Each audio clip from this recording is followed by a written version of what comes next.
เมืองซ้ำเหนือมองจากมุมสูงทิวทัศน์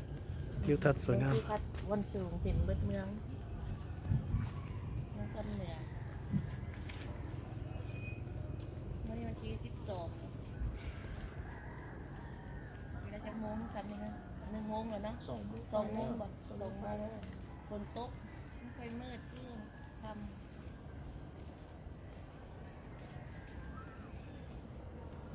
ที่หลังงามๆเนาะเขาเจ้าใส่สีเหมือนที่หลังงาม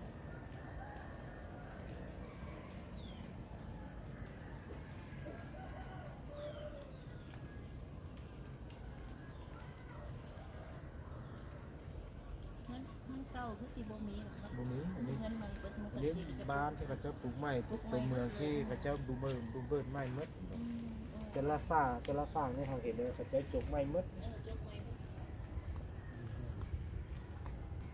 แล้วก็มันแค่ที่เราจะพูดอย่างนี้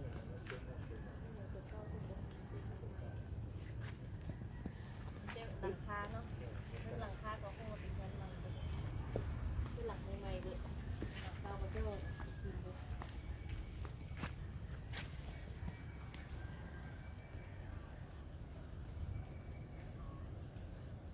คือมือมันง่ายย้อนมันมีรถหลายน้อยตัวอย่างน้อย